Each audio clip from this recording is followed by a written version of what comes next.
All we need is a little understanding. Walk a mile in their shoes. And if we keep our hearts open-minded, we'll enjoy this wild ride called life. And if we keep our hearts open-minded, we'll enjoy this wild ride called life.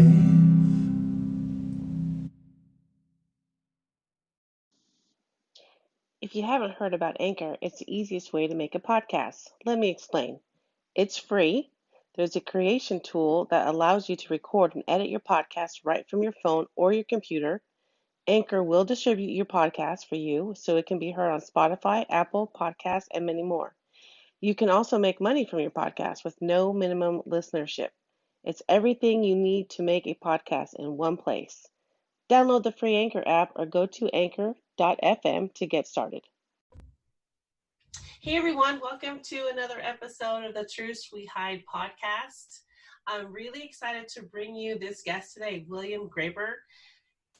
You need to go check out his website because it's amazing, and the things that he does is just it's impressive. So one of the things that I like when I have a guest on the show is to give me their why and why they do the things that they do.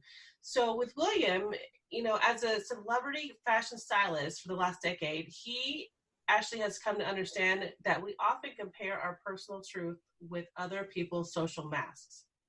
So put simply, we compare how we feel with other people look on the outside on social media, film, and TV, which is so true.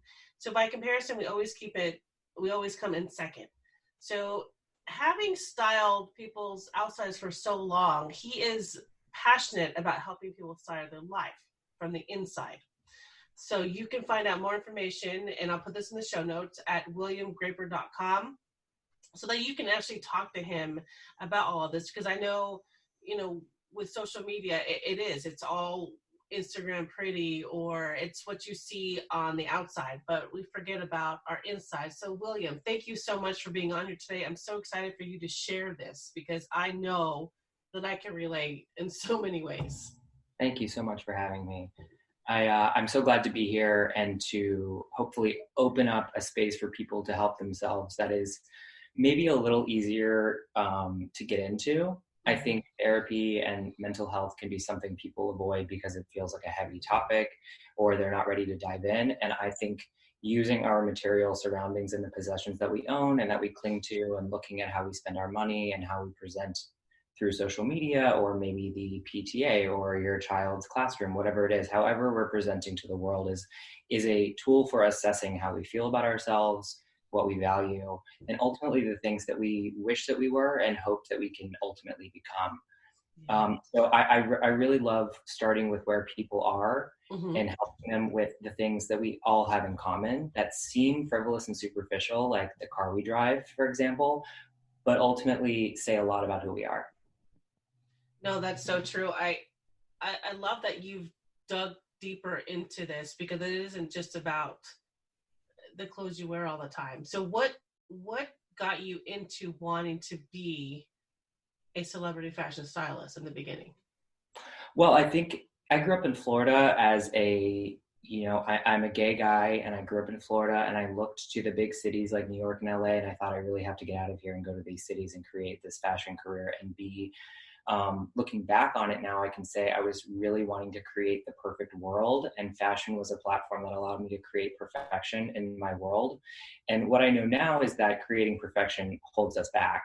And, living in the fantasy of perfection is not necessarily going to help us grow. But at the time, I really needed to control my surroundings. So fashion was a great way of doing that. Keeping your home perfect is a great way of doing that.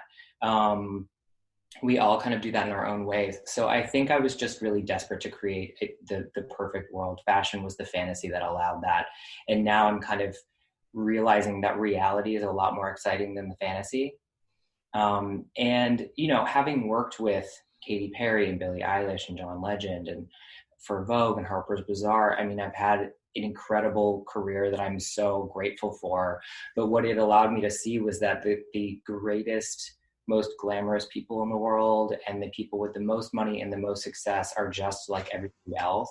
And ultimately, those things don't fulfill us. And so we end up right back where we started, ultimately, even if we achieve those things. So just allowing people to, opening up a door for people to find ways of being content where they are now is really, I think, an important part of my mission, because I think we spend so much time and energy hoping we're going to ultimately one day arrive, being not present where we are now. And we either expel all that energy hoping to get there and don't get there, or we get there and realize it wasn't what we thought it would do for us anyway. So why not just come from the place of, you know, letting that idea go while still having goals and aspirations and dreams? That is so interesting. So when you style these, to us, they're famous people, they're celebrities, but to, you know, you're around them, they're just normal people, right? So how, when you style them, what is it, are you able to portray those beliefs that you have now into them, and do they see that, and how does that work? Yeah, I think that one of the reasons why I continue to work is that I am present as real and authentic, and I don't really get caught up in fame and glamour and those kinds of things that I think a lot of people who get an opportunity like that might be too starstruck or caught up in it. I really have this ability to see everybody as equal and to see everybody as coming from the same place with the same desires and wishes for their health, their family's health, connection with others. And so I try to look at it from that perspective. I would say that fashion is extremely stressful. It's like Devil Wears Prada is not a joke, you know? And so I oftentimes for years was really caught up in the stress of it, which kept me from connecting with people.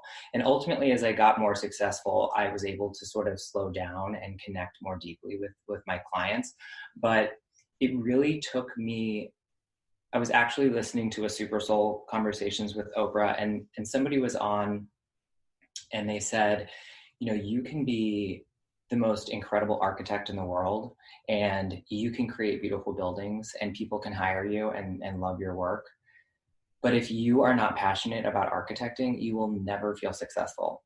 There will never be the commission of the building that you build where everyone applauds, it gives you the applause that you think you want, that will make you feel like, oh, I've arrived, because you don't find integrity in what you are doing, or are not passionate about what you're doing.